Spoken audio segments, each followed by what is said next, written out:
quando nos indagávamos sobre o tema que nós deveríamos abordar, nós ficamos pensando que amanhã começa a 21ª conferência. No sábado nós temos 2 participações conforme a programação. E aí pensamos da primeira participação, reencarnação e educação, pensamos a educação para podermos refletir um pouco em torno dessa temática.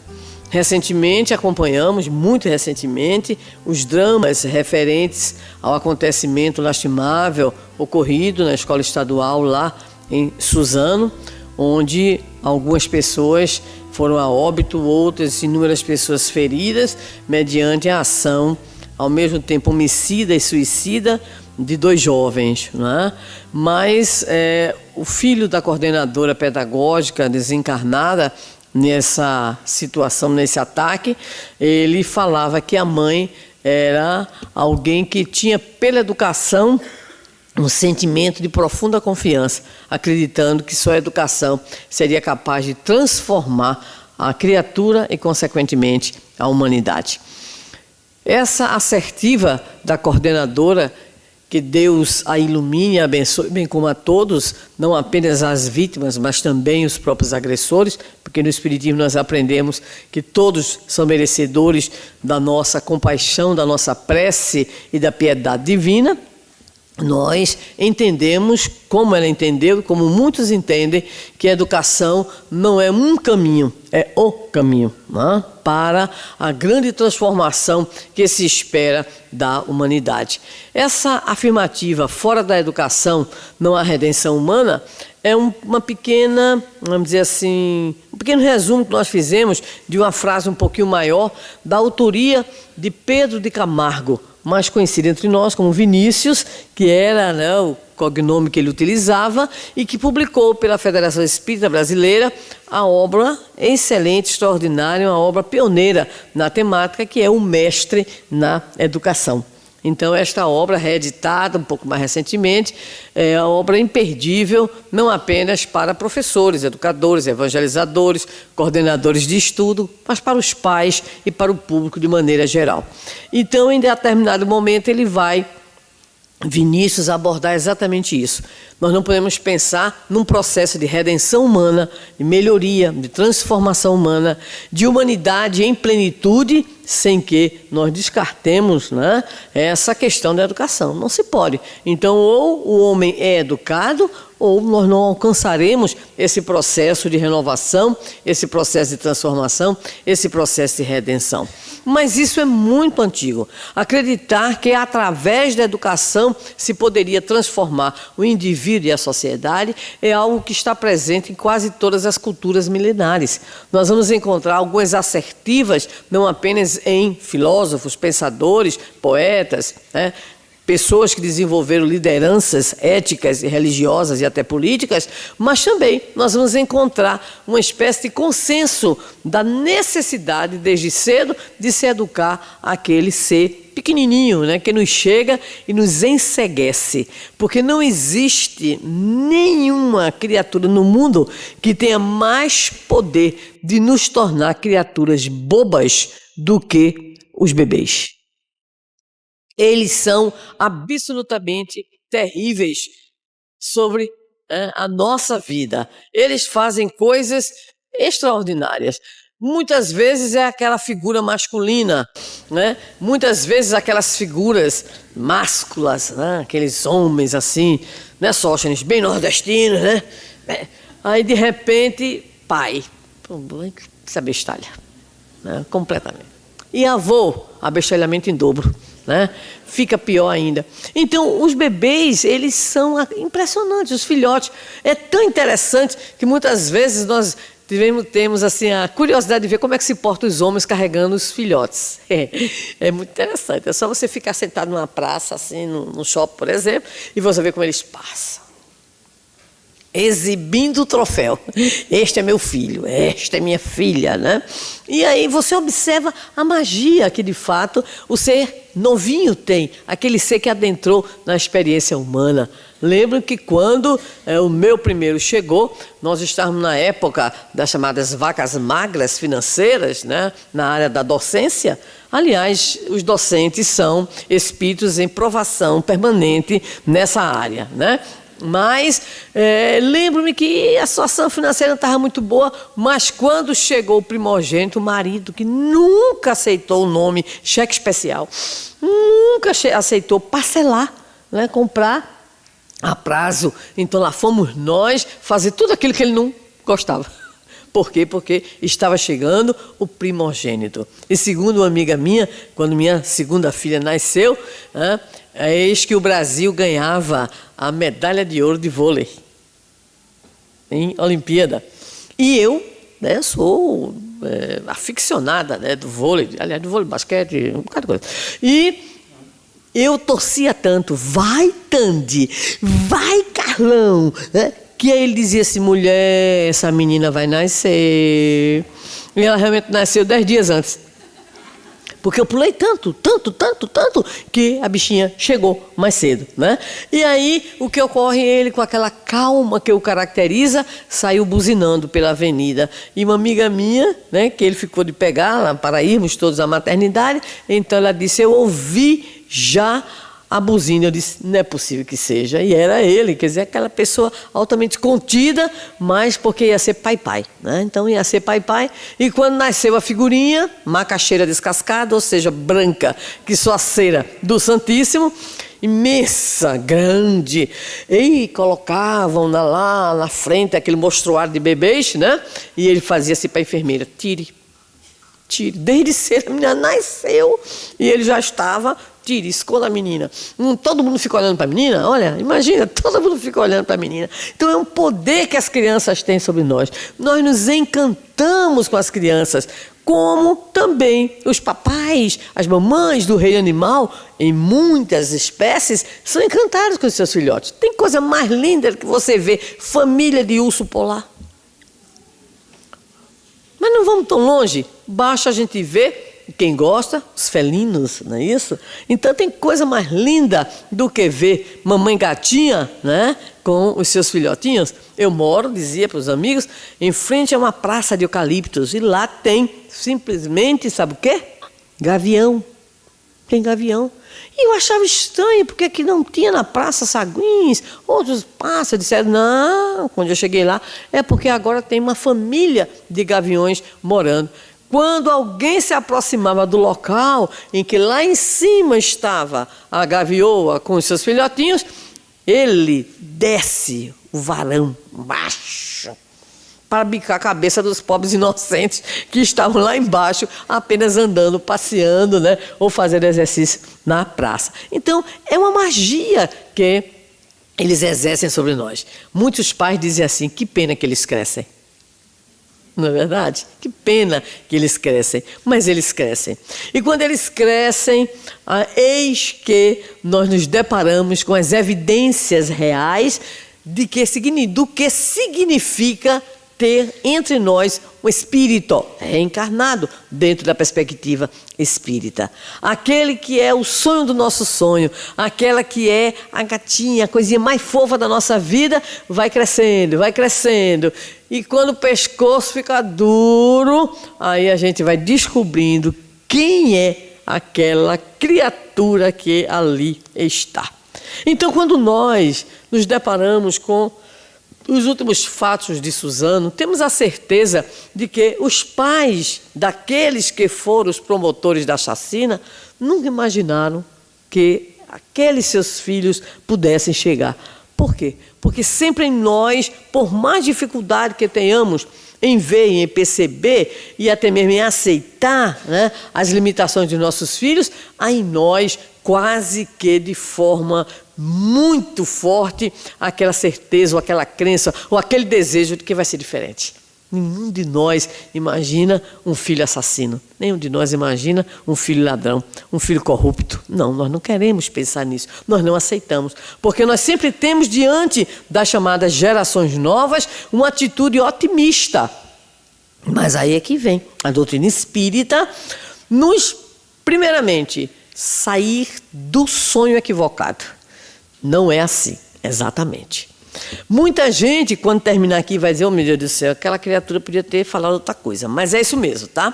O que é que acontece? Nós recebemos na condição de filhos não apenas aqueles que são os sonhos dos nossos sonhos, né? Não apenas recebemos aqueles amores que, ai, doutora encarnação, eu já tenho nesta encarnação uns 20 inscritos para ser meus filhos. Eu já disse que eu deveria abrir uma creche, é o melhor, porque eu não vou ter 20 filhos, never. Nunca, né? Pelas vias normais, nem pensar. Então, o que é que ocorre? A gente fica naquele planejamento, naquela ilusão, ou então naquele sonho, naquela expectativa, mas a realidade é outra coisa. Então, nós recebemos em nosso lar, na condição de filhos, sob o ponto de vista da consanguinidade, ou seja, a parentela corporal, ou pela adoção também, nós recebemos não o filho que queremos, mas o filho que? Por isso me chamou para fazer a palestra. Pessoal, pode. Os filhos que nós merecemos.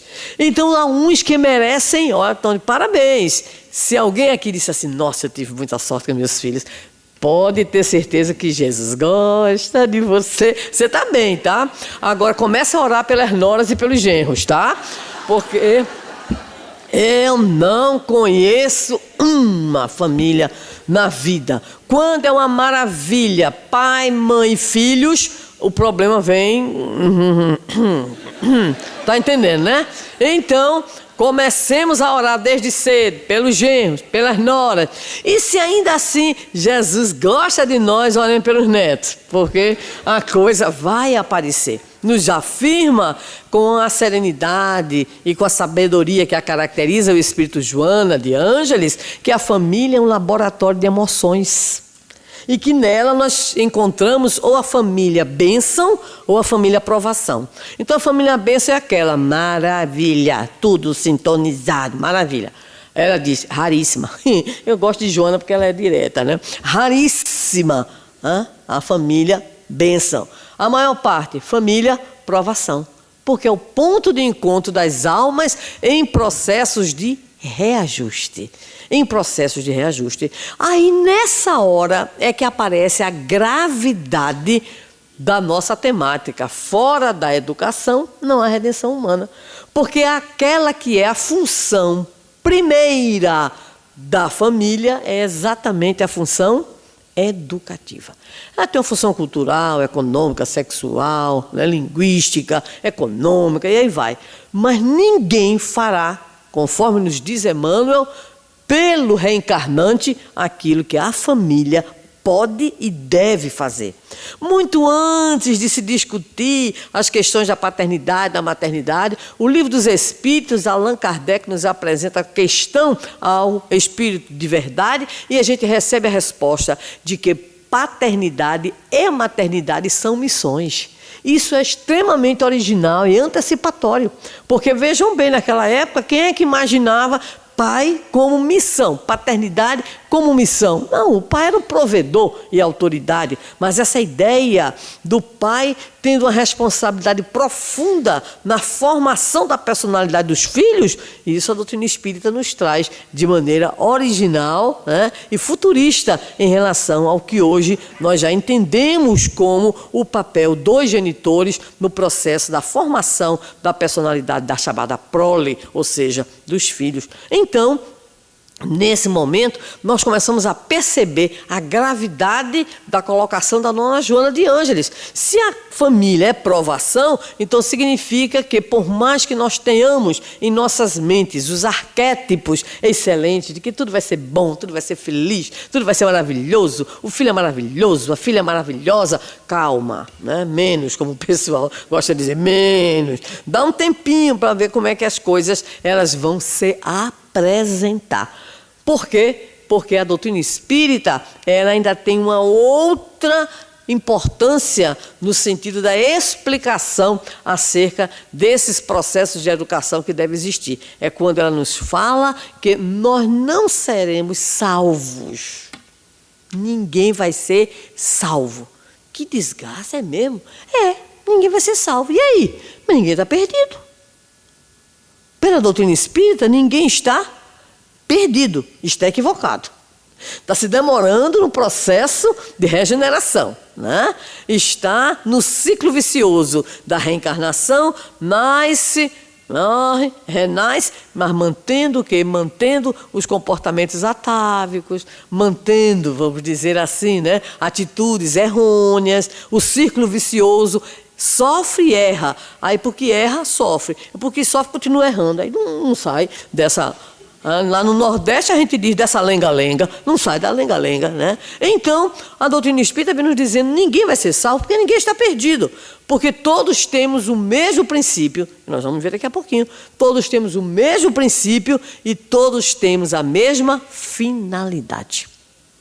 Então a educação vai entrar aí exatamente nesse enredo, que é, se nós somos criados todos iguais e se temos todos também a mesma finalidade, esse miolo aí, que é imenso, ele é trabalhado a partir da educação. Então a doutrina espírita, preceito número 1, não é salvacionista, é evolucionista. E essa evolução, ela só ocorre mediante o nosso processo de educação. Por isso, Vinícius nos diz, não há redenção humana, não há progresso, sob o ponto de vista espiritual completo, sem que não haja o quê? O nosso processo e o nosso esforço de educação. Estamos combinados? Essa premissa está ok? Está todo mundo de acordo? Se não estiver de acordo, perdoe, tá? Mas é isso mesmo. Então vamos lá. Agora começa o drama. Eu aponto para onde mesmo? Para lá? Não, primeiro eu tenho que ligar o bicho, tá? Tudo bem, né? É um processo assim estranho, né? Tem que ligar, né? Tudo bem, ok? Ó. Então vamos lá. A gente vai começar com o termo educação. Aqui, quem é da área da educação, levante a mão. Eu estou dizendo quem é da área da educação formal e informal. Levante a mão. Ainda tem gente que não se convenceu. Quem é que, de alguma forma, lida com a educação? Levante a mão. Se alguém está com a mão baixa, está com algum problema, motor, algum problema. Todos nós estamos envolvidos em processos educativos, formais ou informais. Todos, não é isso? Então, não tem para onde. Mas educação é uma palavrinha ingrata, né? A gente costuma dizer que a educação é terra de ninguém, todo mundo se mete. Todo mundo tem opinião sobre a educação. Basta dizer que tem até um troço chamado educação fiscal, que é para poder você exigir a nota. Eu acho tão engraçado, a gente chega aqui e o pessoal diz assim, CPF na nota? Aí eu digo, não precisa não.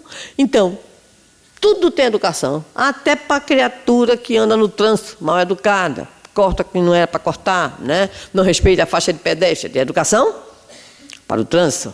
E, logicamente, umas aplicações melhores, como a educação ambiental, a educação sexual, a educação religiosa e assim vai. Então, a educação é uma palavrinha ingrata. É um termo que a gente diz que é complexo, é muito facetado e é aplicável a um universo de ações que visam interferir no comportamento humano. Então, pare agora e escute. Olha aí o detalhezinho. Cadê? Aí chega. O detalhezinho. Qual é o detalhe?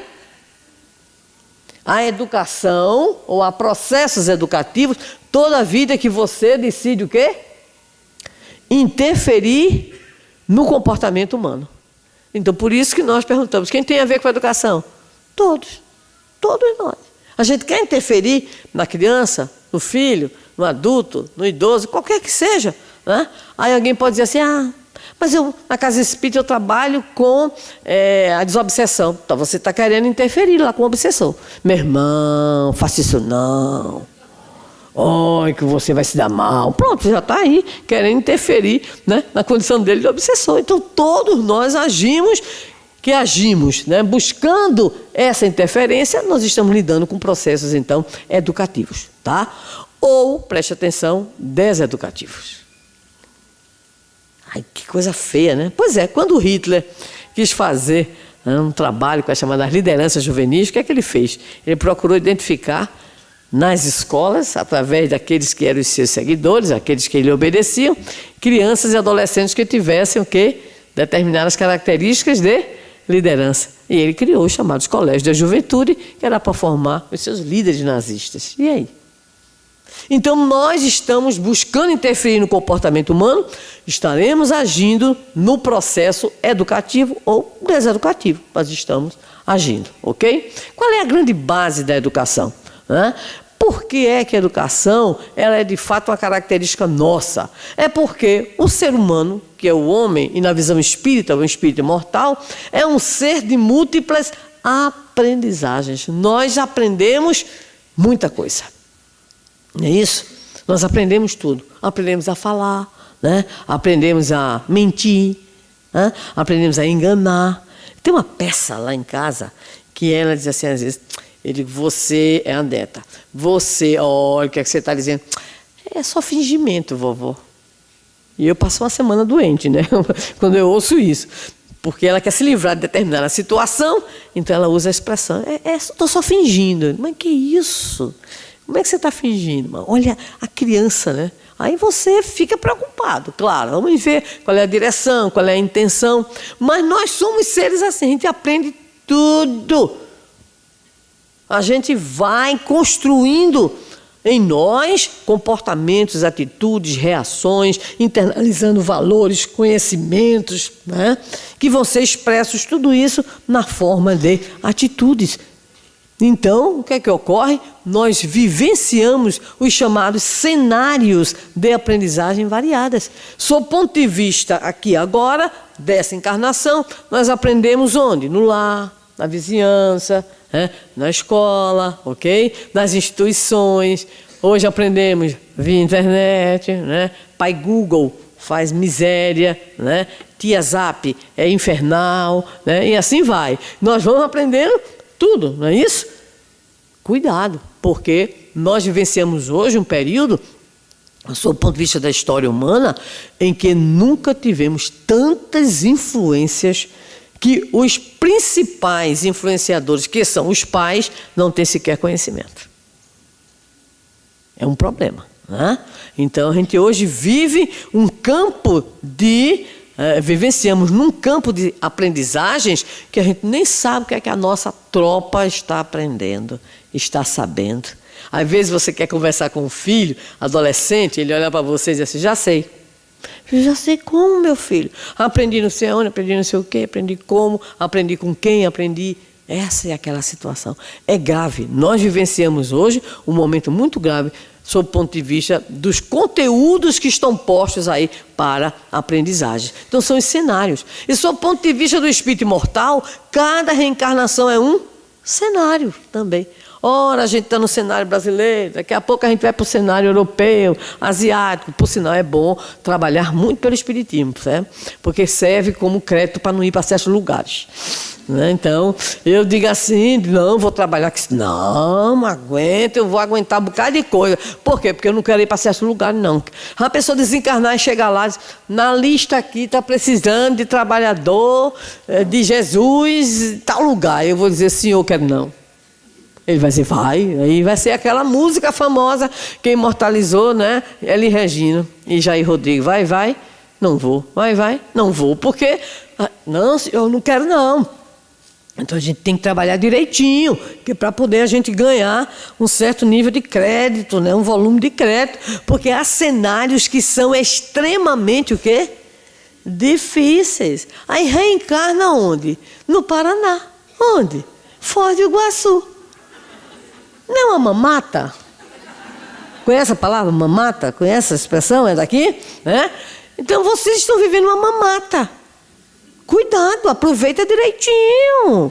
Tá? Aproveita direitinho. Eu tenho uma amiga que trabalha muito na evangelização também, e aí ela é de outra região, né? E eu digo para ela, olha, você trabalha bem, porque se você não trabalhar bem, você vai reencarnar lá no Nordeste, em algumas cidades, né? Então, em alguns locais, tem que ter cuidado para poder a gente aproveitar o cenário onde a gente está. Hoje, há estudos extraordinários no campo da gratidão, dizendo que a gratidão é uma emoção extremamente positiva e preventiva das nossas doenças e das nossas problemáticas. Então, aprender a agradecer, florescer onde você está.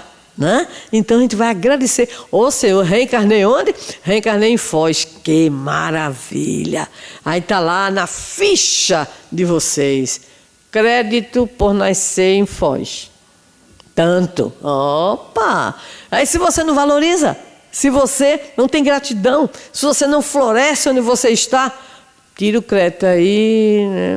Não vai para onde? Vai em tal lugar. Não posso dizer, porque se eu disser, pode ser que alguém, né, me pegue depois e diga, você falou em tal lugar, então não vou dizer nada. Mas você não vai ter mais certos privilégios. Então, ou você aproveita o cenário onde você está para crescer, para florescer, para aprender, ou você vai, né, necessitar de alguns ajustes nesses cenários. Este também é um processo educativo. Bem, o que é educar, então, para nós, as criaturas humanas? É um fenômeno universal.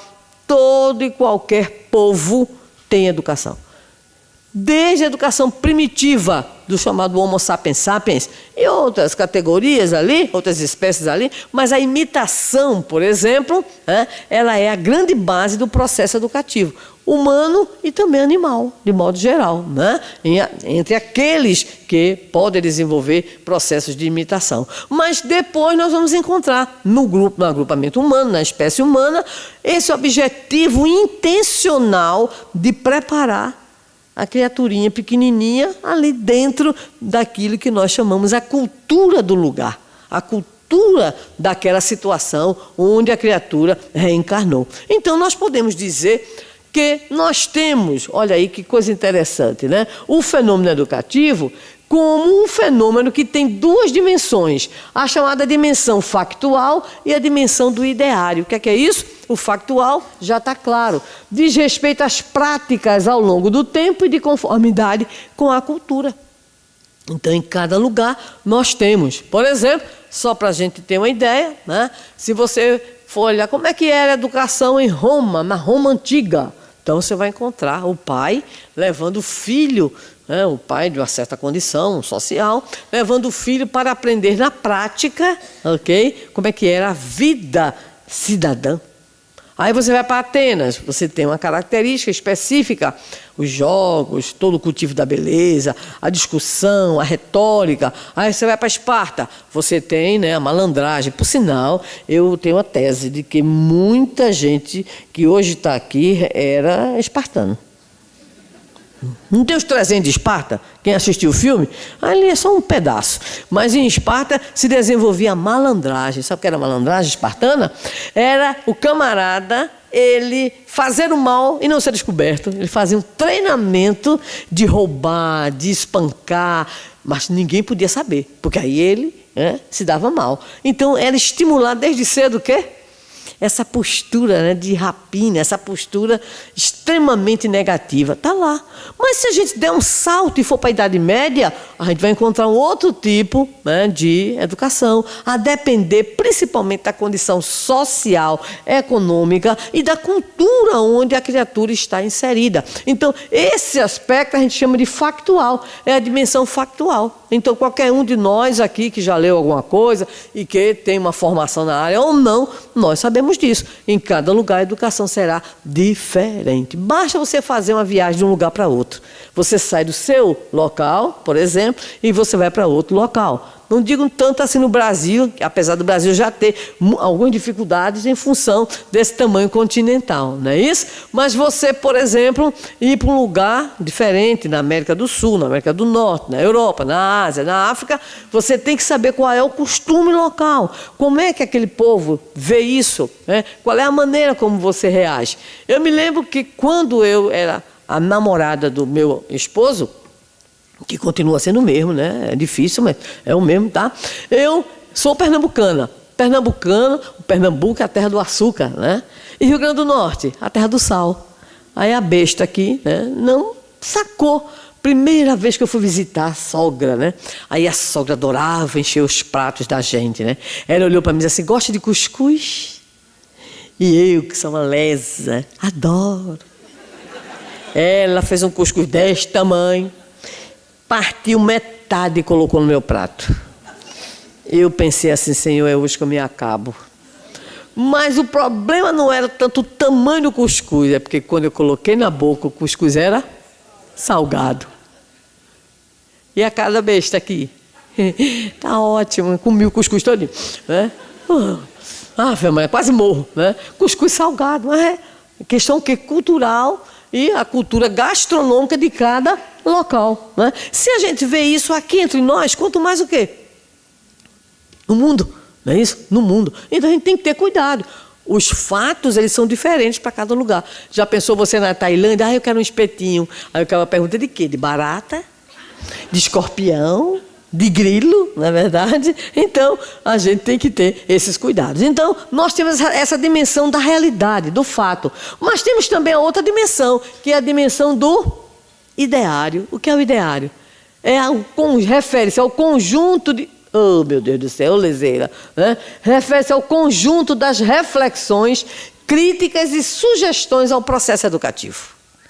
Então, você tem o fato educativo e você tem o ideário educativo. Tem o ideário educativo espontâneo das próprias pessoas e tem o ideário mais formatado, vamos dizer assim, por autoridades, por pensadores, por filósofos, por religiosos e assim por diante. Dentro da codificação, nós temos uma figura ímpar dentro da educação francesa, em especial, chamada Fénelon. Todo mundo lembra da mensagem de Fénelon.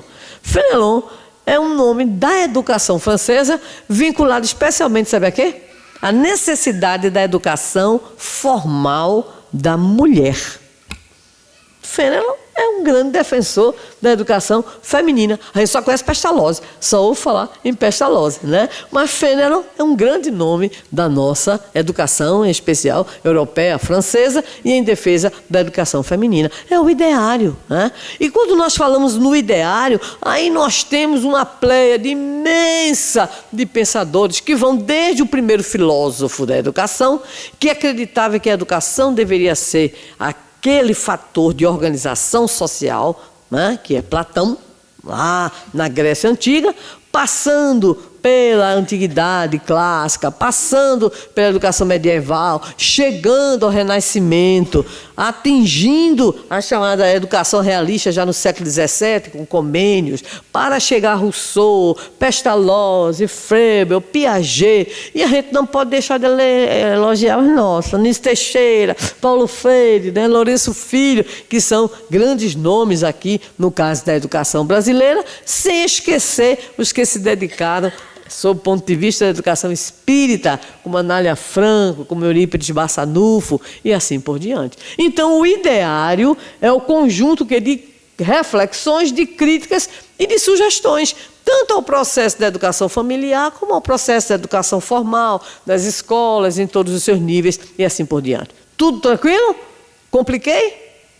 Até agora não, né? Vou começar a complicar.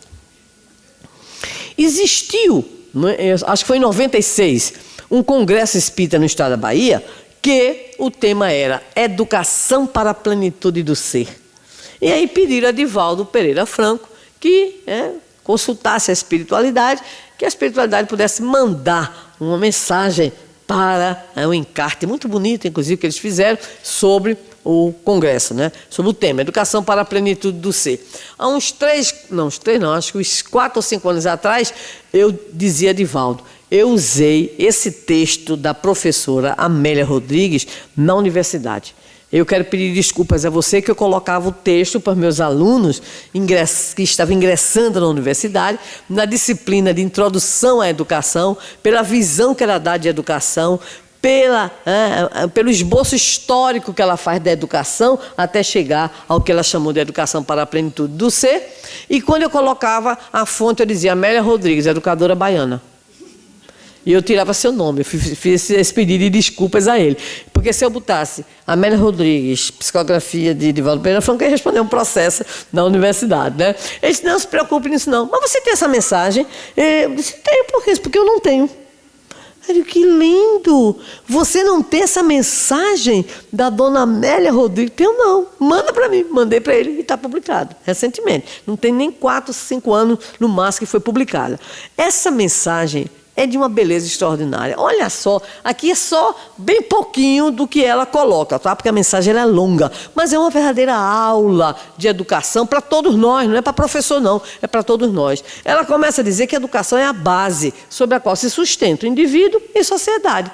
que sem a educação a vida humana retornaria quê? Ao estado primitivo de barbárie, de quase barbárie, sem que se pudesse então definir valores éticos, sociais e morais da criatura e do grupo social na qual se movimenta. Quando você reencarna no tal local, e esse local tem o quê? Um conjunto de saberes, de valores, né? De processos do qual você vive. Aqui no Paraná fizemos, eu e a Thaís, um evento com evangelizadores de infância. E uma atividade que nós pedimos é o seguinte: o que é que mais lhe marcou na infância? E foi uma senhora aqui do Paraná que respondeu aquilo que mais me impressionou ao longo dos meus anos de formação de evangelizadores. Ela disse assim: o que mais me impressionou na minha formação, o que mais, aliás, me marcou na minha formação, era meu pai. Meu pai dizia assim: antes de você fazer qualquer coisa, pense, o seu fazer vai significar o quê na vida do outro? Gente, lembra? Olha, uma família, né, alemã, né, de ascendência alemã, e ela dizia: nunca, isso se chama aplicabilidade da lei de causa e efeito mediante o seu livre arbítrio. E ela disse: aquilo marcou a minha vida. O pai, desde cedo, o que você escolheu fazer, você pensou, qual é a consequência para o outro do que você está escolhendo. Que coisa grandiosa. Eu fiquei emocionada, e muita gente ficou emocionada daquele encontro com o depoimento daquela pessoa. Então, realmente, se não fosse a educação, onde é que nós estaríamos? Se nós não dessemos aos nossos pequeninos as indicações, né, desde cedo, de como se comportar. E olha, a gente recebeu isso e ainda assim a gente se comportou mal, e a gente se comporta mal. Eu não sei se eu falei aqui a primeira grande surra que eu levei na minha vida. Minha mãe me deu uma surra, né? Eu tinha por volta de 6 anos. Chegou uma amiga dela que era bem gordinha e eu disse assim para ela, a senhora foi entrando e disse: mãe, aquela sua amiga Dona Elefanta chegou. Ela disse, ela foi chegando e viu. Aí olhou para mim e disse: como foi que você falou? E eu repeti, com toda a espontaneidade infantil: a sua amiga Dona Elefanta chegou. Ela olhou para a amiga dela, ainda me lembro, Dona Tita, que era espírita, inclusive, disse: com licença, Tita. Foi lá dentro, primeira surra que eu levei de mamãe. Levei um lapo-lapo bem bonito. Mas acontece que a criatividade é uma característica da infância. E mamãe lá conversando com a amiga dela, eu entrei na sala. Vocês conhecem o personagem, a múmia. Eu simplesmente coloquei água no meu corpo, eu apanhei no corpo todo, né? E eu enrolei com papel higiênico, ok? Parecia uma múmia, e aproveitei e fiz o acabamento com cordão, porque naquela época era muito comum, né, o uso do cordão.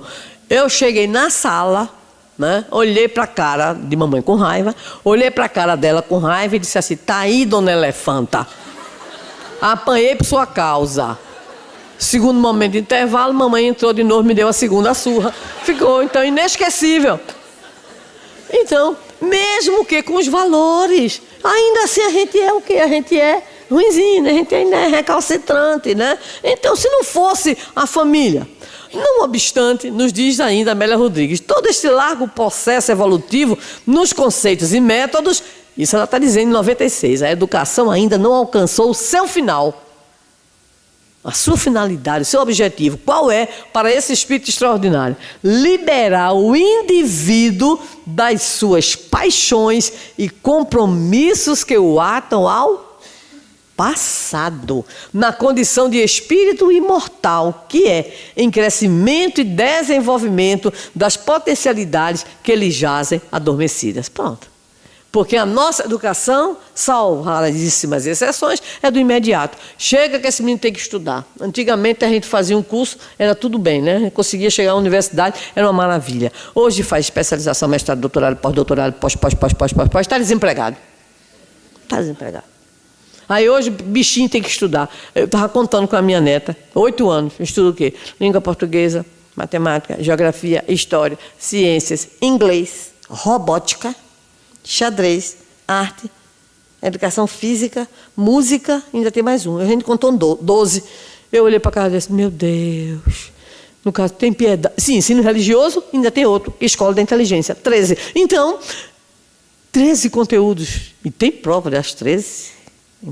Avaliação valendo nota das 13 áreas né? Então, a gente fica hoje muito preocupado porque o ensino formal, a exigência do mercado de trabalho, então a gente fica tão preocupado com isso que desde pequenininhos os bichinhos estão o quê? Estão cansados. Já começa, já vai para a escola, na creche, no berçário. Quando ele chega na educação infantil, ele diz, quero mais não ir para a escola. Não quero mais não ir para a escola.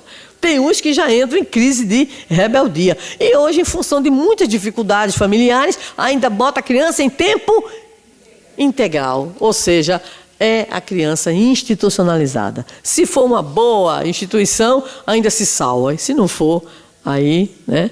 Alguém pode dizer, só Jesus na causa. Nem isso, só Jesus descendo para falar com os pais, para ver o que é que se consegue resolver dessa situação. Então, o que é que ocorre? O que é que a Amélia Rodrigues diz? Nós não estamos ainda preocupados com a chamada verdadeira educação. Em especial nós, cristãos, espíritas. Então, ela vai dizer, a verdadeira educação é aquela que tem um caráter global, atendendo o ser em todas as suas expressões, infundindo-lhe hábitos morais saudáveis. Prestemos bem atenção, porque aqui nós já começamos a entender o que é essa educação moral à luz do Espiritismo, graças aos quais se formam o caráter, a personalidade, que se lhe integram à essência espiritual, transferindo essas conquistas de uma para outra reencarnação, de forma a alcançar a felicidade real. Então, olhe bem, porque parece que ficou meio estranho, né? Mas tudo bem, tá? Então, mas deu para ver, né? Ali em cima está escrito, a verdadeira educação é aquela que... Pronto. Então, o que é que ocorre? É que, na verdade, nós estamos muito preocupados com essa educação do aqui e do agora. E a preocupação que a espiritualidade tem nos mostrado, ou tem para nós colocado, é que nós não podemos perder de vista que a educação se processa não para o aqui e o agora só, mas para o espírito imortal. E aí, se a gente só se preocupa com o aqui e com o agora, a gente está tirando a oportunidade desse autoencontro com a sua essência espiritual. Aí você tem uma série de deformidades nos processos educacionais que nós temos visto aí. Eu tenho uma amiga minha que disse assim, meu irmão dizia assim, eu quero ser médico, médico ganha dinheiro. E aí eu perguntei para ela, pois é, quando eu disse que queria ser professora, ele disse para mim, besta você, vai passar o resto da sua vida quebrando a cabeça, ensinando o povo. Eu quero ser médico, porque aí médico ganha dinheiro. Eu perguntei de novo, e aí eles? Ganham dinheiro, mas ganha. Metade do dinheiro é para os tratamentos psiquiátricos, né, e para as viagens que ele precisa fazer para aguentar o resto do tempo, porque ele detesta a medicina. E foi ser médico, né? Então, nós precisamos nos libertar dessa visão do aqui e do agora. Tem que ampliar um pouco mais, né? Os nossos filhos, eles vão ter uma atividade profissional, sim, mas eles são mais do que isso. Por isso, lá atrás, mais uma vez, a originalidade e a visão de futuro que o Espiritismo nos apresenta, quando Kardec indaga sobre a questão do sapateiro, né? De repente, um filho da nobreza ser sapateiro, e a resposta dos Espíritos, melhor que ele seja um sapateiro honesto e feliz, do que ter qualquer outra profissão que de repente não lhe traga, né, a felicidade, o bem-estar e uma atitude moral compatível. Então, nos vai dizer a Amélia Rodrigues nessa mensagem, a educação, olha a expressão que ela usa, para a plenitude do ser, é a única maneira de construir uma sociedade rica de amor e de valores éticos, na qual as injustiças sociais, políticas e discriminatórias de toda a espécie deverão ceder lugar e à vigência da verdadeira fraternidade. Então, nós vivenciamos hoje, diante dos quadros que nós acompanhamos pela mídia de violência, de desrespeito, né? Cada vez mais os crimes com requintes, com a barbaridade, o feminicídio graçando aí todas as regiões do país, não é verdade? Então, nós ficamos perguntando, o que é que nós estamos fazendo? O que a gente está fazendo da educação dos nossos filhos? Postaram em um dos grupos que eu participo, logo após a situação de Suzano, uma amiga que é professora, evangelizadora, o que é que estamos fazendo com a educação dos nossos filhos? Né? Então, essa, obviamente, é uma pergunta para todos nós. O que é que nós estamos alimentando, sob o ponto de vista da intencionalidade dos nossos processos educativos? O que é que nós estamos repassando para os nossos filhos. Se de repente um filho seu, você que é de classe média alta, e de repente ele diz que quer ser algo que você acha que não é lá muito recomendável para a sua categoria social, a sua classe social, qual é a sua resposta? Como é que você orienta seu filho para a escolha profissional? É apenas o critério da profissão que mais ganha? A profissão que mais vai dar lucro? Vai dar uma condição financeira? É só isso? Isso interfere, claro, mas não é só isso. Então a nossa Amélia Rodrigues, nessa mensagem, ela vai chamar a atenção para quê? Para a necessidade de se construir uma sociedade rica de amor e de valores éticos. E isso só se consegue através do processo educacional. Este ano, quem é evangelizador aqui, levanta a mão. De criança, de jovens? Tudo bem. Esse ano nós temos uma data bonita. 21 de maio deste ano, completa 100 anos de nascimento de Cecília Rocha. Né? Nossa gaúcha, que é um ícone da evangelização espírita, infanto-juvenil, bem como do ESD. Né? Ela foi também uma grande trabalhadora de sistematização do ESD e da educação mediúnica. Então, a Cecília, ela publicou um livro chamado Pelos Caminhos da Evangelização. Não sei se já sabem, está para download gratuito no site da Federação Espírita Brasileira, na área da infância e da juventude. Então, a Cecília, ela, que dedicou mais de 50 anos da sua vida à educação e à evangelização, de um devotamento, de toda uma renúncia pelo trabalho extraordinário. Né? Então, olha o que é que ela diz. O Espiritismo pode iluminar a educação com uma filosofia que transpõe todos os imediatismos, que transcende a todos os limites, que descortina os mais amplos horizontes, que atende aos mais nobres interesses e que possui um ideal capaz de impulsionar o verdadeiro progresso. Está no seu livro, Pelos Caminhos da Evangelização. Então, nós estamos preocupados com a formação profissional, com a empregabilidade dos nossos filhos? Estamos, mas não só isso, pelo amor de Deus. Né? Não só isso, porque eles são espíritos imortais. Eles vão trabalhar no mercado, sim, mas até aí, como é que eles vão se comportar? Como é que vai ser? Né? Como é que eles estarão desenvolvendo as suas ações, as suas atividades profissionais? E será só isso? O que mais a gente pode se preocupar? Então, nossa querida Cecília, ela chama a atenção e olha o que ela coloca. Uma filosofia, o Espiritismo propõe, que transpõe todos os imediatismos. Por quê? Porque não vê apenas o aqui e o agora, vê o ontem e vê o amanhã, que é a grande contribuição, é a contribuição original da chamada filosofia espírita da educação. Então vamos lá, para a gente ir delineando. A contribuição da doutrina espírita, no que tange à educação, é original e profunda, especialmente pela concepção do ser humano enquanto um ser que está vivenciando uma experiência, o quê? Contextualizada nesse plano terrestre, mas que é essencialmente um ser espiritual, detentor de uma experiência que antecede seu berço e se prolongará após o túmulo. Essa conceituação supera tanto a visão que reduzia a criança a um adulto em miniatura, quanto a ideia, que é equivocada, da infância como uma tábula rasa à espera da ação dos adultos passivamente. Então, a nossa Cecília, ela chama a atenção. Qual é a contribuição original do Espiritismo?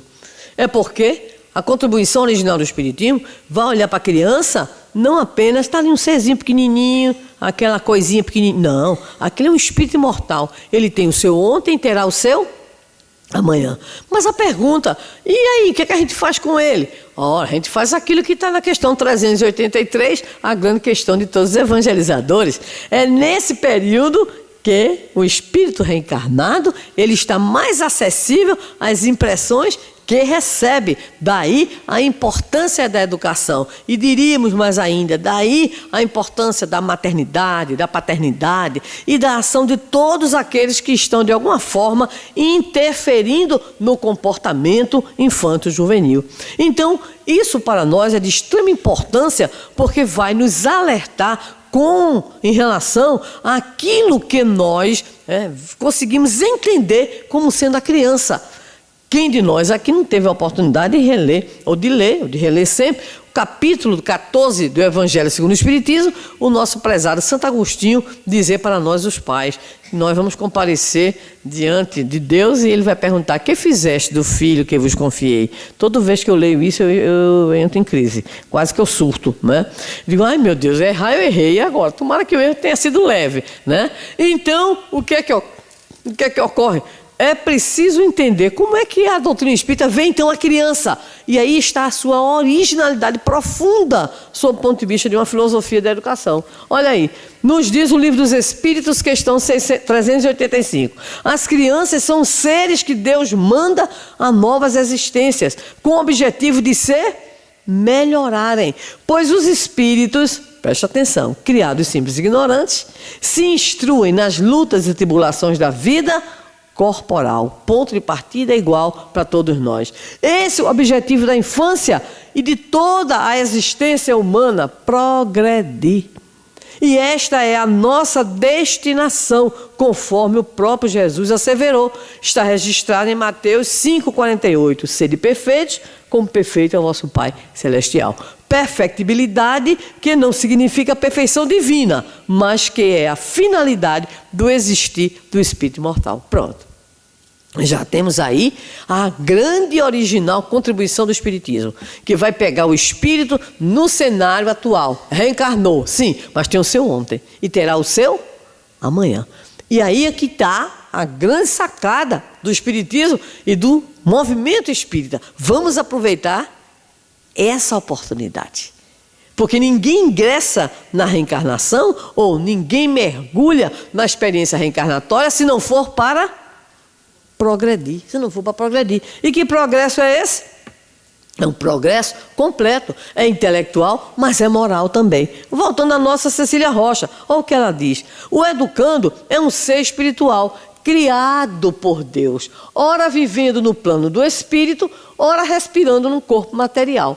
Suas tendências e inclinações procedem dele próprio e constituem conquistas acumuladas ao longo de sua caminhada evolutiva. Não sei aqui, lá no Nordeste, quando se olha para o menino, diz assim: puxou a quem? Aqui pergunta também. Puxou a quem? Como se a gente, além da parecência física, a gente também passasse o quê? Características. Claro que há similaridades pelas simpatias, tudo bem. Mas ninguém realmente passa para ninguém, não. Por isso Jesus respondeu a Nicodemos o quê? O que é da carne, é da carne. O que é do espírito, é do espírito. Se tiver afinidade, ótimo. Ah, puxou meu pai. Ah, eu puxei meu pai, que meu pai gosta dele. Eu puxei meu pai, gosta dele. Não. É um exemplo que teu pai está dando. E tu está desenvolvendo esse hábito bom e salutar. Então não é que ninguém puxa ninguém. Quando o menino é muito danado, a menina é muito danada, lá no Nordeste diz assim: puxou a quem? E quando me pergunta, eu disse: a ela própria. Como assim? Cada um, a dizer o velho Freud, é filho de si mesmo. É filho de si mesmo. Porque o passado, ele o que? Ele se apresenta, olha aqui, na forma de quê? De tendências e inclinações. Daí, voltamos a Santo Agostinho, no Evangelho segundo o Espiritismo, capítulo 14, mensagem à ingratidão dos filhos e os laços de família. Qual é a primeira tarefa dos pais? Observar as tendências dos filhos. E o que a gente faz? Se abestalha, se emociona. Que menino danado, olha, é esperto, cuidado na esperteza. Que menina danada, cuidado, né? Então, Santo Agostinho coloca para nós: primeira tarefa dos pais, observar as inclinações. E o que é que faz com isso? O que é de bom, incentiva. O que é de ruim? O que é isso, Sandra? É abafar, é reduzir, tá? É o que? É não deixar expandir, porque o espírito traz o seu patrimônio de interesses, inclinações, temperamento,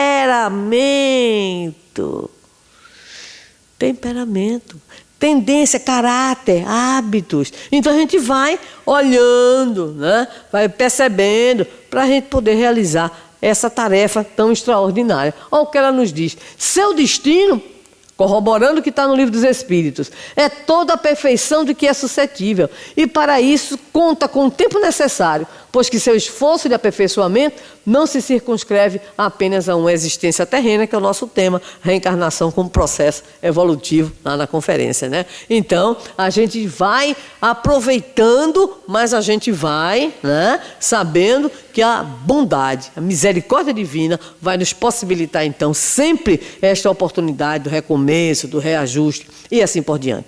Qual é o nosso destino? Dissemos que todos nascemos simples e ignorantes. Está lá, Livro dos Espíritos, 133 e um bocado de pergunta que vem na frente. Mas qual é o objetivo da reencarnação? Está lá, questão 167, expiação, melhoramento progressivo da humanidade. Sem isso, onde a justiça? É magistral essa resposta. E se a gente for para a parte terceira, qual é o objetivo da criatura humana, do homem, o ser imortal que é o espírito nessa experiência? Mas a sua destinação é o progresso. Kardec usa a palavra progresso. É o texto da codificação usa essa expressão. Então, o progresso completo é a nossa meta existencial. Quem foi que reencarnou só para fazer turismo nas cataratas? Quem? Eu. Estou brincando, brincadeira, tá? Então, ninguém reencarna só para quê? Passear, brincar, se divertir, né? Eu tinha uma amiga que dizia assim, olha, a vida é uma só, então tem que aproveitar. Eu digo, pois é, muita gente pensa isso, mas a vida é uma só. Agora, os cenários da vida são as reencarnações, não é verdade? Então, a gente vai aproveitar, mas aproveitar sabendo que a gente tem a tarefa de progredir. A gente reencarnou para progredir. Todo mundo já ouviu falar na ficha que a gente tem lá em cima? Todo mundo já ouviu falar? Eu tenho pavor. Porque na época que eu li, eu tinha pelo menos assim, a ideia de que podiam ter errado alguma coisa na ficha. Hoje diz que é tudo interligado lá em cima, igual aqui embaixo também, aí tem tudo, né? Não adianta. Então, a gente tem a fichinha. Assistiu tantas palestras. Aí é fácil. E a minha, que é pior? Proferiu, não sei quantas. Então a gente tem as fichas nossas. Então quando a gente chegar lá do outro lado, além daquela pergunta que é uma tragédia, que fizeste do filho que eu desconfiei, meu Deus do céu, é um aperreio, ainda vai ser o quê? Ainda vai ser checado. Qual foi o seu quê? O seu planejamento reencarnatório. Opa, eu tenho medo. Quando eu olho o que eu tenho recebido de misericórdia, de bênçãos, digo, Senhor, não consigo nem amortizar o juro da tua misericórdia. Tem espírita que adora encher a boca e dizer, estou pagando, não está pagando nada. Está pagando, está dando calote na justiça divina, porque a misericórdia divina é tão grande que às vezes até adia. Não, deixa para lá. E a gente toma cheque especial divino, toma cheque especial. E a misericórdia nos acompanhando, não é isso? Então, o que é que ocorre? Nós temos a tarefa de progredir, a gente está na Terra para progredir. Então, o progresso completo é a nossa meta existencial do aqui e do agora, e também do futuro. Engloba, então, tanto o progresso intelectual como moral, sendo que o primeiro ocorre sempre estimulado pela curiosidade, pelos interesses, pelas dificuldades e exigências que a experiência humana provoca. E o resultado de todo esse progresso intelectual a gente chama de conhecimento. É isso que a gente...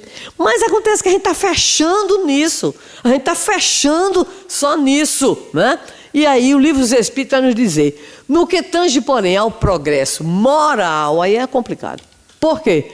Nos deparamos com o difícil desafio, aí ele vem, da convivência social, da superação dos nossos interesses egoístas, do nosso orgulho, as maiores chagas da humanidade. A condição evolutiva deficitária, nossa, hábitos desprezíveis, enraizados, que muitas vezes trazemos de outras encarnações, ações desprovidas de valores éticos, pautados na fraternidade e no respeito, mais paixões, viciações, ausência de boa e segura orientação nas primeiras fases da vida, maus exemplos, são alguns o quê? Alguns fatores que criam obstáculos ao progresso moral, que exige, dentre outras ações, a mais relevante, então, de caráter preventivo, que é exatamente a educação. Então, quando nós vemos os nossos jovens aí matando e se matando, quando nós vemos, então, todo esse conjunto, né, de situações difíceis, de problemáticas que nos afetam, porque nós olhamos, podia ser nosso filho. Recebi há pouco tempo, essa semana antes de vir para cá, alguém dizendo assim, está muito fechado, mas de uma família espírita, um jovem de aproximadamente 22 anos se suicida. Aí a gente entra em pânico, se não tiver cuidado. Porque, poxa vida, um jovem de orientação espírita, sim, um jovem de uma família de orientação espírita. Ele é avesso, mas estava recebendo a orientação. Estava, de alguma forma, convivendo, né, com pessoas que têm um outro padrão, 22 anos de idade. Então, a família entra em crise, claro que entra em crise, não é verdade? E todos nós ficamos assim perguntando quais as razões, quais as causas. E aí a doutrina espírita vai nos ajudar a entender. Muitas vezes são o quê? São espíritos que já têm um histórico de suicídio reencarnatório, né? Já tem. Já reencarnam, eu brinco mais dizendo a verdade, tá? A gente às vezes é depressivo aqui, desencarna quando continua depressivo lá. E reencarna depressivo. É verdade. Porque nós trazemos a nossa, o quê? A nossa herança, a nossa bagagem. Então é preciso ter muito cuidado e observação com aqueles que Deus colocou como a nossa responsabilidade. Então nós temos o grande desafio, que é exatamente esse de superar, esse de encontrar uma ambiência positiva, né? Para que haja entre nós a preocupação com outra educação que não seja apenas a educação formal, que não seja apenas a educação da civilidade, a formação intelectual, mas que seja a educação que vai nos atender à natureza espiritual. Que educação é essa? Nos responde o codificador, quando nos diz, no comentário à questão 685 do Livro dos Espíritos, a educação é a arte, o quê? De formar, né? Caracteres. Essa arte não é apenas pelos livros, ele vai nos dizer, mas pelas ações, pelo exemplo, pelo corpo a corpo. Né? Quantas vezes nós temos filhos difíceis e aí a gente vai conversando com um e com o outro e descobrindo, né, que não é o fato de a gente ser espírita que a gente vai ter facilidade.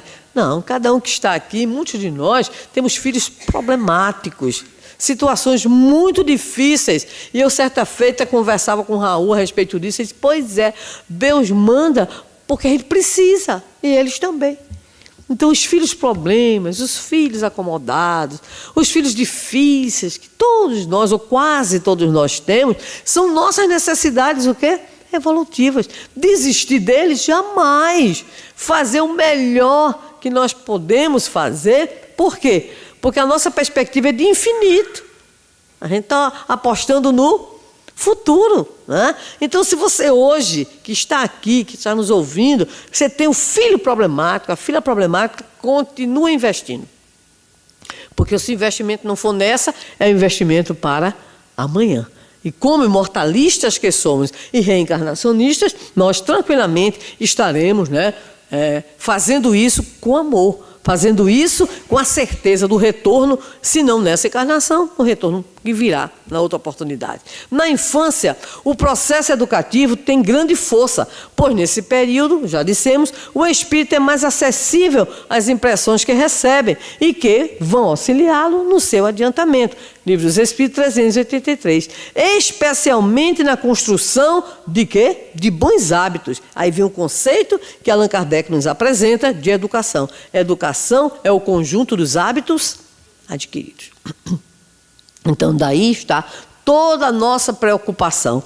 A nossa preocupação de que os agentes da educação, né, quem são esses agentes? A sociedade como um todo, a família em especial, as escolas e todas as instituições que buscam interferir no comportamento, né? E a educação moral e religiosa é o nosso destaque, porque lastimavelmente nós não temos encontrado essa preocupação da formação de hábitos saudáveis. Aqui e acolá tem uma coisa positiva, uma propaganda positiva, né? Um slogan positivo, mas basta você assistir novelas. Basta você assistir e você vai descobrir o que é a força midiática do mau exemplo. É triste, Por isso nós temos que estimular em nossas crianças, em nossos adolescentes, nossos jovens, uma postura crítica diante do que recebem da internet. Está lá. Eu vejo muito viajando, as criancinhas, 3, 4 anos, tudo agarradinho ali no tablet, no celular. E eu digo para mim, o que é que está assistindo? Ela fala, ô vó! Eu digo, ô vó, o quê? E por que você quer saber o que é que eu estou assistindo? Porque o que você assiste interfere naquilo que você é, naquilo que você pensa, naquilo que você age, na sua forma de ação. Mas eu só assisto coisa boa. Quando eu acho que é uma coisa ruim, eu já desligo. Eu digo, vai. Quem quiser que acredite nessa prosopopeia metafórica. A gente não vigia. Hoje a maior denúncia que as autoridades da educação têm feito é qual é o conteúdo que está chegando aos seus filhos. Olha o conteúdo. Porque nós somos da geração abestalhada. Eu, pelo menos, sou da geração abestalhada. O que é a geração abestalhada? Descobri que uma criança nascia com 15 anos de idade. Aí alguém pode dizer assim, é retardada. Mais ou menos, tá? Mas não tinha essa curiosidade, nem tinha essa curiosidade. Hoje a coisa está gravíssima. Gravíssima. E outra coisa, essa necessidade de imitar aquilo que está chegando. Aí que está, talvez, o cerne de muitos problemas como temos encontrado.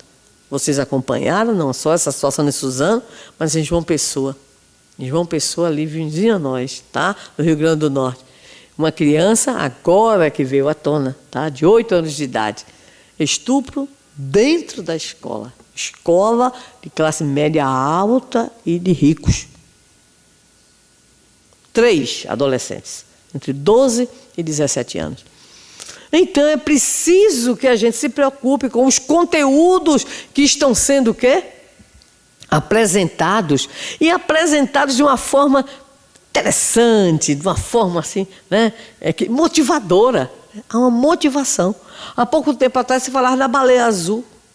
Quem andou circulando aí, e alguns jovens cometeram suicídio em função dos processos de indução contidos no site específico.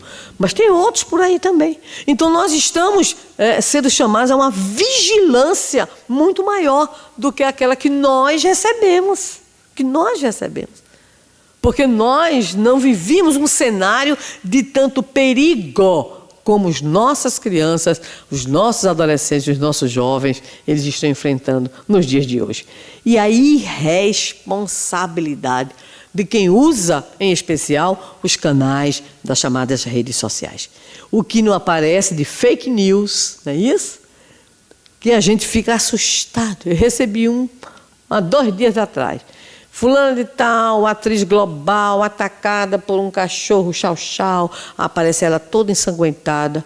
Montagem. Pegaram algumas cenas dela em novelas e fizeram a montagem do cachorro atacando e assim vai. E você recebe isso. Fora outras coisas, o quê? Terríveis. E a nossa tropinha está o quê? Está exatamente recebendo. E aí, para a gente fechar. O que a gente faz, Sandra? Diante dessa situação, desse mundo, meu Deus, sem receitas, tá? Não existe receita. Não existe receita para a educação. Não existe. Minha mãe teve 6 filhos. Ela olhava para mim e dizia assim, eduquei tudo igual. Ele dizia, errou com 5. Deve ter acertado com 1. Porque cada um é o quê? Diferente. Outra definição de mãe que é tudo errado. Amo tudo igual. Errado. Mentira. Ama cada um diferente, porque cada filho é diferente. Não amo mais nenhum do que o outro, tá certo? Por quê? Porque o amor não é quantitativo, o amor é qualitativo, né? Então, adolescentes espíritas que me escutam, não brigue com mamãe, não brigue com papai, tá? Papai e mamãe têm um amor específico por você, é só seu, tá?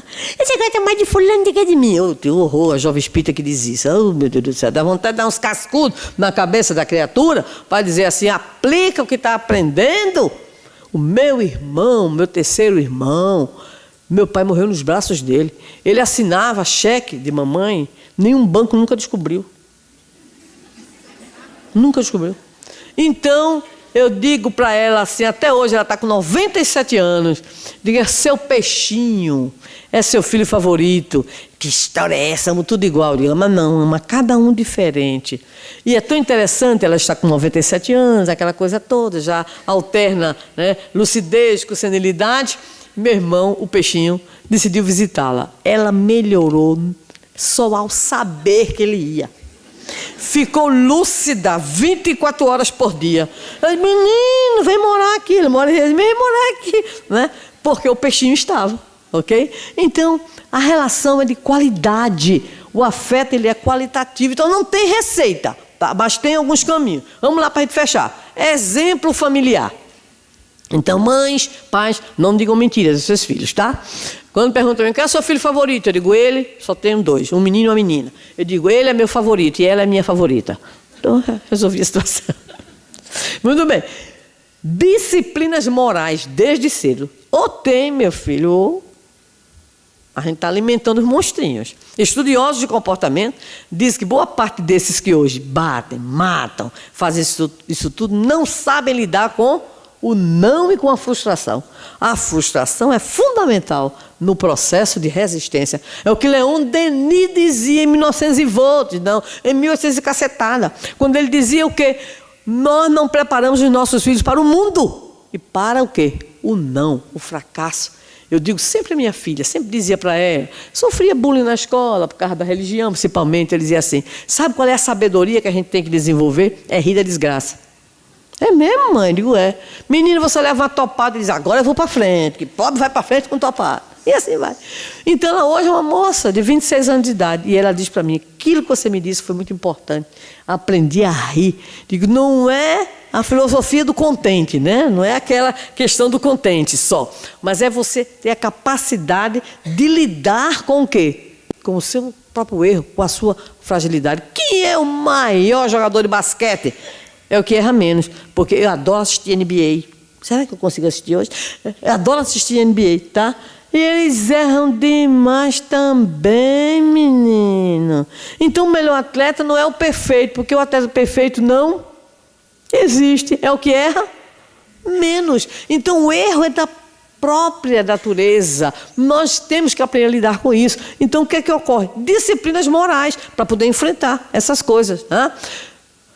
Diálogo esclarecedor e estímulo ao enfrentamento de desafios saudáveis, estudo, vivência de valores éticos, cultivo da disposição moral para o aprimoramento, ambiência evangelizadora são alguns caminhos para pais e responsáveis pela educação moral das novas gerações. É isso mesmo? Então não tem receita, mas tem o quê? Pistas, né? Então são algumas pistas que nós podemos ter. E finalmente nos diz essa belezura de espírito, Emmanuel, nos fala ele na obra Emmanuel de Emmanuel. A atual sociedade é marcada pela violência, e somos nós estamos dizendo, pelo materialismo. Isso nos alerta e conclama o compromisso educacional. O que é que afirma Emmanuel? Toda tarefa no momento é formar o quê? O espírito genuinamente cristão. Terminado esse trabalho, os homens terão atingido o dia luminoso da paz universal e da concórdia de todos os corações. Então, não temos nenhuma dúvida. Vivemos hoje um desafio na condição de espíritas, na condição de cristãos.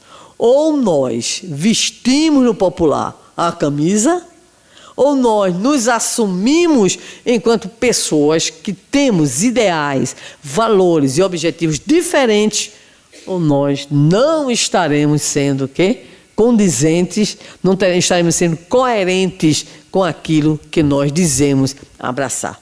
Então o Senhor não apenas nos perguntará o que temos feito do Filho que Ele nos entregou, mas também nos perguntará o que temos feito de todo o conhecimento, de toda a orientação, de todo apoio, de todo estímulo, de toda a oportunidade santa que a vida nos tem apresentado para nos tornarmos melhores criaturas e para tornarmos aqueles que estão conosco em melhores criaturas também, respondendo aos nossos compromissos. Eis, enfim, o caminho que tem regime de urgência, a educação moral dos filhos, pelo amor, pelas orientações, aí vem pelo exemplo. Porque aquele que educa necessariamente tem que buscar o quê? A sua autoeducação. Pelo exemplo, pelos limites, para que a gente possa construir um porvir sem sombra e violência para podermos entrar no mundo de regeneração. Melhor definição do mundo de regeneração que me deu certa feita, meu amado ex-presidente da FEB, Francisco Thyssen. A gente vai conseguir entrar no mundo de regeneração quando a gente conseguir isso daqui. Que é o quê? Está até apagadinho aqui. Ah, bandido, né? Que é construir ou ter a oportunidade de evoluir em paz. Não é que o mal desapareça completamente. O mal e ignorância ainda permanecerá. Não mais o mal como escolha. Porque a gente não pode imaginar o mundo de regeneração, não é um mundo superior ainda, mas é a nossa possibilidade de interferência no mundo a começar em nós, para que o processo educacional se dê em nós. Não seremos salvos, como dissemos no início. Não seremos salvos porque nós não estamos perdidos, mas nós seremos então redimidos pela educação. Começando em nós aquele esforço que está tão bem colocado para nós no capítulo 17 da obra O Evangelho segundo o Espiritismo. A construção da personalidade no bem. Então, quando nós assumirmos o programa que ali está, o Homem de Bem, como o nosso programa de educação moral, nós poderemos dizer, estamos no caminho certo. E principalmente, meus queridos amigos e irmãos, nesses dias de violência, onde muitas vezes o desânimo, né, nos encontra, vamos dizer assim, menos vigilantes, que nós possamos respirar e dizer como aquele menino, que em pleno mar revolto, em que as ondas gigantescas conduziam embarcação e ele brincava com um carrinho, um marinheiro olhou para ele: menino, você não está vendo não o perigo que a gente está passando? A gente é capaz de morrer e você está aí brincando de carrinho? E ele respondeu ao marinheiro: quem está no leme é meu pai.